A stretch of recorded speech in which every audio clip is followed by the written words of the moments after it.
The earliest biography of Jesus of Nazareth, the Gospel of Mark, is not so much a story about Jesus coming to die for people's sins, but it's a bigger story about Jesus who made a deal with the devil, and he gives his life over to the devil as part of this deal. Hi, my name is Jack. I am a New Testament PhD candidate at Durham University, working on the Gospel of Mark. My research focuses on demonology in the Gospel of Mark and how that contributes to the overall shape of the narrative. Today we're going to be thinking about one of the more familiar verses in the Gospel of Mark.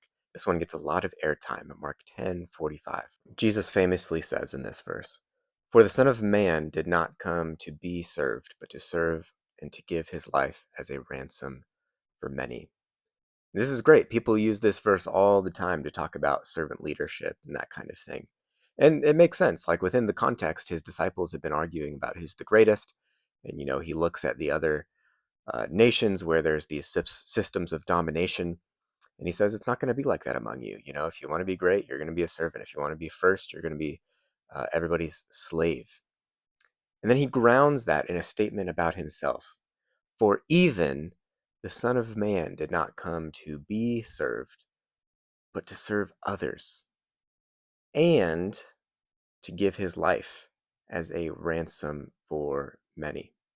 Now, that little bit at the end, to give his life as a ransom for many, what I've found in the literature on Mark's gospel is that we often don't give a ton of attention to what Jesus means by calling his death here a ransom. Based on the way scholars talk about this verse, Jesus might as well have just said, and to give his life for many, or to give his life in the place of many.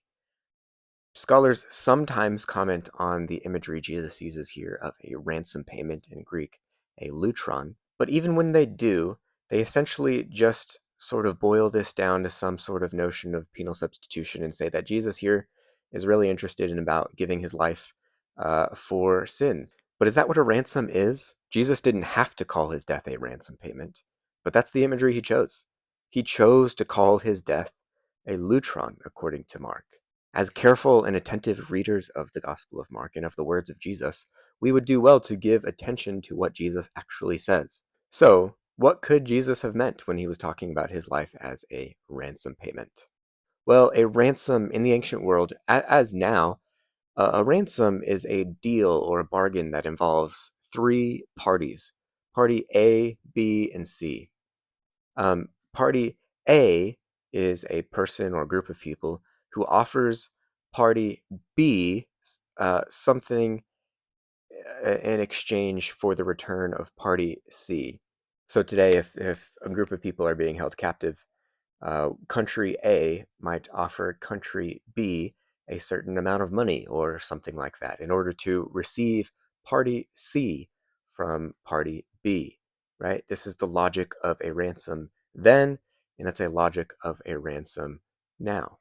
If we think about this in the ancient world, it actually functions basically in the same way as modern ransoms. Not much has changed in that respect. For example, in the opening lines of Homer's Iliad, Chryses goes to the Achaeans to free his daughter from them. His daughter is being held captive.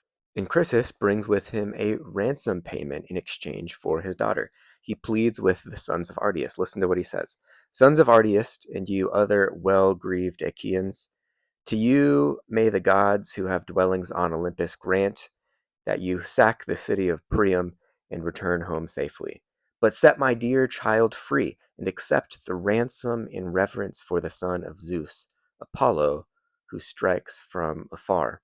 Here, Chrysis offers Agamemnon a ransom payment in order to set his daughter free. Chrysis' offer is ultimately rejected here. The ransom payment does not work. Now, Homer is writing far, far centuries and centuries before the New Testament, and he doesn't use the word lutron here to talk about the ransom payment. Instead, in the Iliad, the word used for ransom is apoina. Much later, though, and much closer to the time of the writing of the New Testament, Plato recalls this story from the Iliad, this exact story with Chrysis and his daughter in his Republic. Plato calls this a lutra. Plato does talk about this scene using the word lutra and the cognate verb luo, in order to describe what is going on here. He uses the same language that Mark will use in his narrative. In Mark 10:45, the Son of Man gave his life as a lutron, antipalon, in the place of many. In the Septuagint as well, the Greek translation of the Hebrew Bible, the language of lutron also appears. In the book of Exodus, chapter 21, there's the example that if somebody owns an ox and an ox is, particularly violent, and it goes and kills their neighbor or something like that, then the ox needs to be put to death, and its owner also has to be put to death for not, containing it or taking care of that before it happens. But if if relatives are around and they would like to offer a payment in the place of the owner's death, they can offer what the Septuagint translators call a lutra, and like this sort of ransom payment, this satisfactory payment in the place of the life of the offerer. So it gets used there as well. This is a transactionary sort of event. The lutron uh, always has a recipient. This is not the imagery of something that just sort of goes out into the abyss. Somebody, whatever context it is, somebody receives the ransom payment. This is how ransom works in the ancient world, and this is how it works now. It doesn't make any sense for a ransom payment to occur, but nobody really receives it. That's often how scholars treat this text in the Gospel of Mark. They say Jesus gave his life, but he didn't give it like to somebody as a satisfactory payment. Often scholars will say if he did, he gave it to God. And scholars here will point to Isaiah 53, for example, this servant songs. These bits about it was the will of the Lord to crush the servant. I don't think that depiction fits with what the Gospel of Mark has been doing up to this point.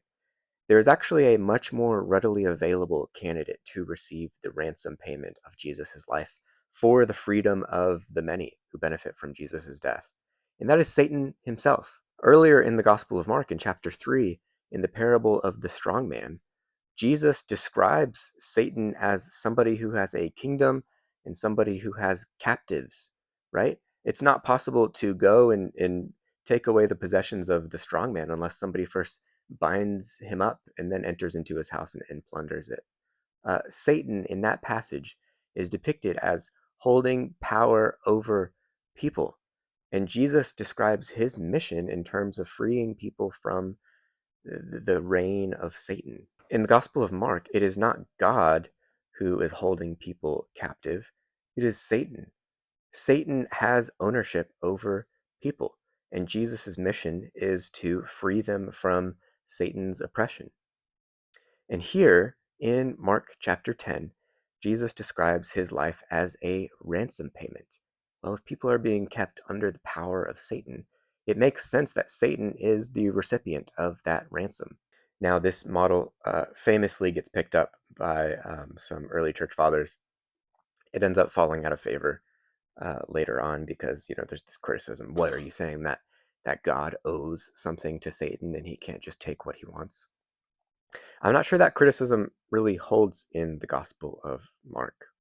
With this ransom deal, it seems like the way that would work is that party B, who previously holds the captives before the payment of the ransom, accepts the terms of the ransom payment, so that Jesus offers his life, his psyche, to Satan as an acceptable payment, uh, because of which Satan will release his control over these humans. He will give up his control. Like, you can't force somebody to take a ransom payment. That's not how that works.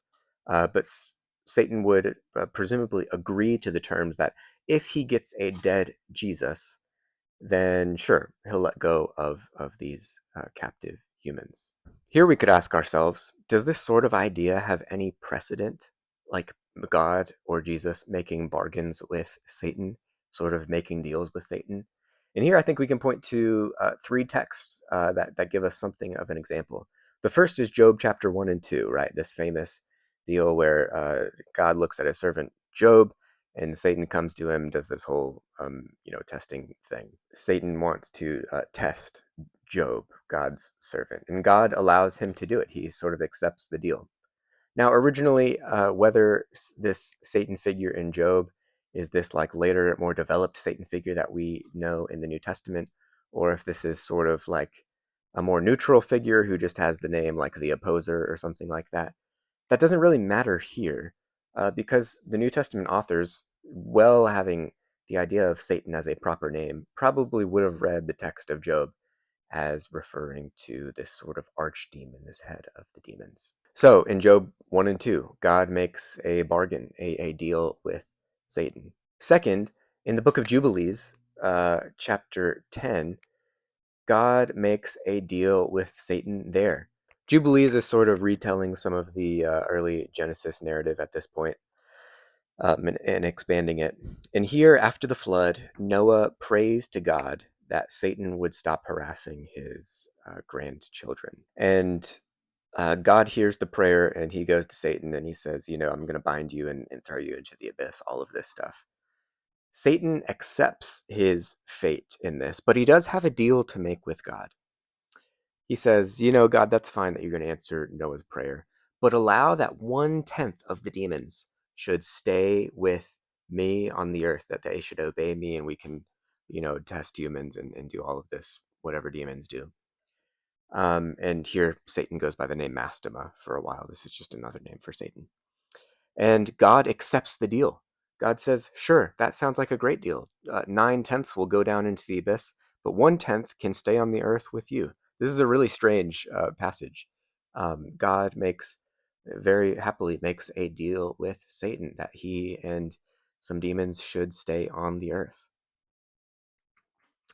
Finally, we get one within the Gospels, within the New Testament itself. We get in Luke chapter 22. Do you remember this part?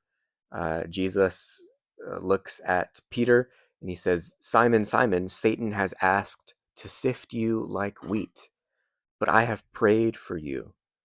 Right? What is Jesus referring to here? When did Satan ask anybody about sifting Simon in order that his faith should fail? Well, it seems like at some point, we can reconstruct that Jesus is referring to some interaction that there was between himself and Satan, or God in heaven and Satan, where Satan has offered a bargain to sift Peter, whatever that exactly means, um, so that his faith would fail. And Jesus says, well, I have prayed for you. I have requested for you. Here, there is a proposed bargain between Satan and Jesus, or Satan and God, and apparently it doesn't go through. The offer is no good. Well, here in the Gospel of Mark, maybe something similar to all three of these is going on. Apart from Mark 2:17, where Jesus says this bit about, it's not the strong who need doctors, but it's the sick. And I didn't come to call the righteous, but sinners. Apart from that, Mark 10:45 is the most explicit soteriological statement in the Gospel of Mark. You could probably make a very good argument. I think Mark 10:45 is probably the driving passage in the Gospel of Mark about why Jesus came and what his death is all about. We don't get a ton in Mark about why Jesus is going to die. We get a lot about it happening in predictions and things by that way. But Mark 10:45 stands as the most clear, definitive passage talking about why Jesus has come and why he is going to die. And within the story, we have this sort of idea that's, Luke seems to be okay with. The author of Jubilees is happily fine with, that God and Satan sometimes make bargains. And this doesn't make God like subject to Satan. But Jesus in the Gospel of Mark, the way this unfolds, Satan holds people captive. We know that from the strongman parable. Um, and Jesus is going to give his life as a ransom payment, a satisfactory ransom payment for the release of captives. This is speculation, but this could be why there's not really an emphasis on the resurrected Jesus in the Gospel of Mark, right? Like the main reason Jesus comes to die is so that he can give his life as a ransom payment. Like, that is the saving thing in the Gospel of Mark. That's like the complete work, pretty much. Unlike other writers in the New Testament, Mark is not nearly as interested in the resurrection of Jesus. It's not that he denies it, it's just for the scheme he is primarily interested in, this bit of Jesus giving his life as a ransom. It is not like the driving thing. As long as Satan gets his dead Jesus, he is happy to give over the captives. This could also help to explain why Jesus' death is so dark in the Gospel of Mark, right? Think again, this is the earliest biography of Jesus. Jesus dies screaming Psalm 22:1, my God, why have you forsaken me? I mean, through this lens, is Jesus in some real way forsaken by God if his, his psyche, his life is being given over to Satan? Helen Bond has done great work on ancient biographers. Her book, The First Biography of Jesus, thinking about genre and meaning in the Gospel of Mark. But Bond points out that in ancient Greco-Roman biographies, the death scene was crucial for biographers.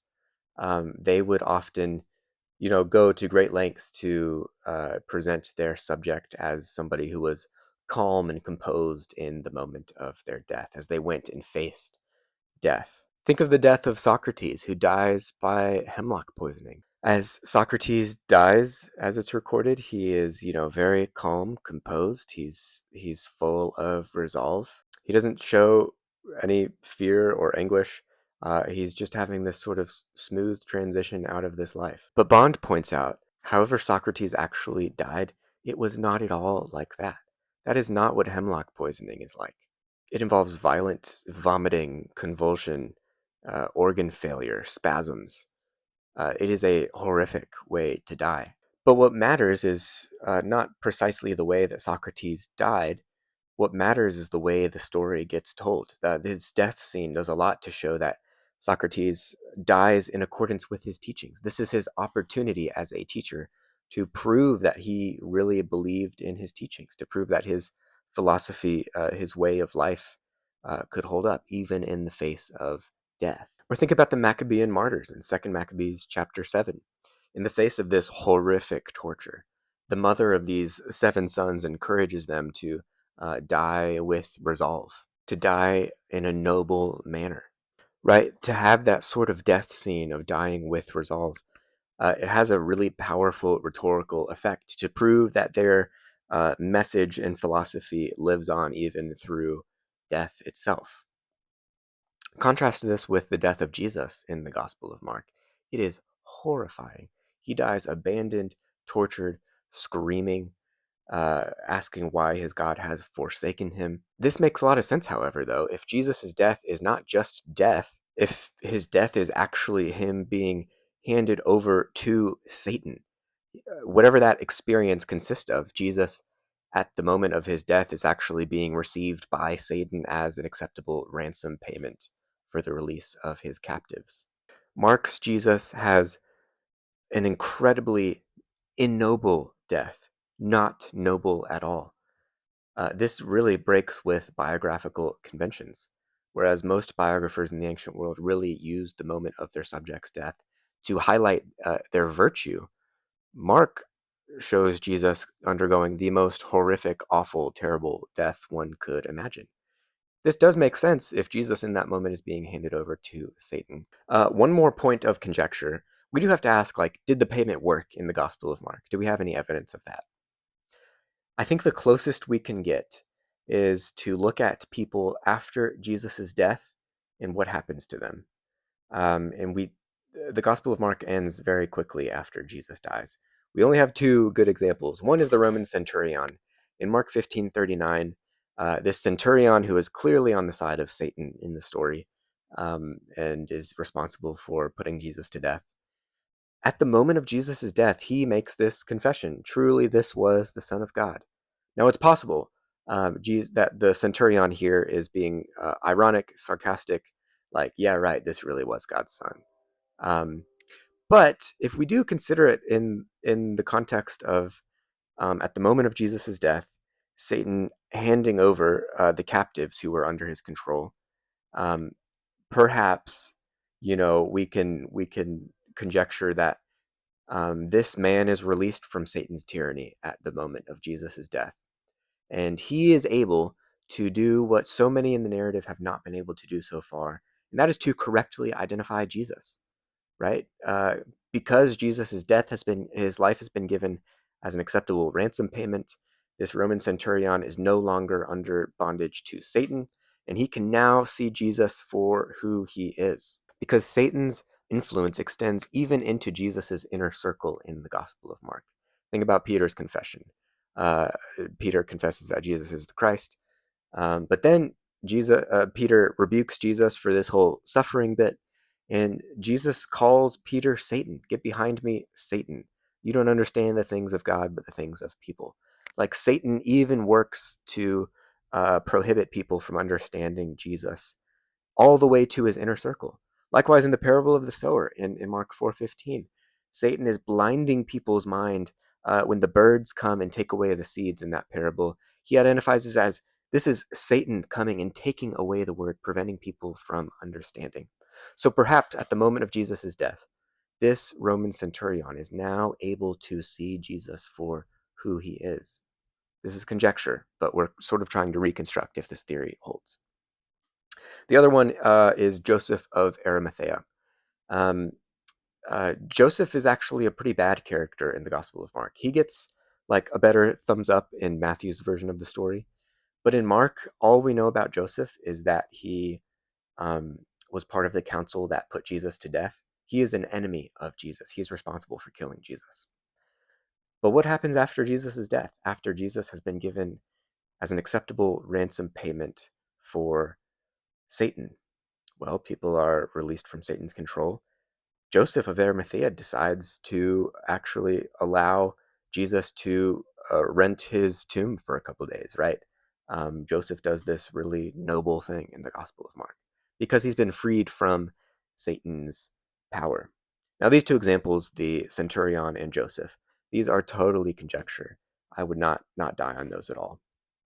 But I do think the larger model here of Jesus giving his life as a ransom payment in the Gospel of Mark, as a ransom payment to Satan, has a lot of explanatory power. And within the broader story of Mark, makes a ton of sense, right? Jesus does not talk much about the forgiveness of sins in the Gospel of Mark. This is not a major focus. And Mark does not present it as the primary problem which demands a solution. The primary problem, as the Gospel of Mark portrays it, is that people are enslaved to Satan. Now, we might read the New Testament and think about Paul in Romans, talking about enslavement and stuff. Thinking about Romans 6 and 7, for example, and we could read canonically and come to the conclusion that you know enslavement to Satan includes this deal about personal responsibility of sin and all of that stuff. And that's great, but that's not Mark's emphasis. And I hope here we can appreciate Mark for the contribution that he makes. We need each of these authors of Scripture in order to gain a full and flourishing picture of Jesus and the cross and what the whole thing is about. Um, you know, they speak the message together. This is all one unified story, but they also all have their own interests, and I don't want to silence any of them for the sake of anybody else. So I hope this was helpful. I really love the Gospel of Mark. I think this is the logic of Mark's story, that Jesus makes a bargain with Satan for the release of the captives by giving his life as a ransom payment for many. And this is really good news for those who follow Jesus, that, um, you know, Satan had me bound, but Jesus gave his life as an acceptable ransom payment. And now I'm free to follow him and love him and serve him and walk in his commandments and obey him. That the Son of God, as Paul would say in Galatians 2, the Son of God loved me and gave himself for me.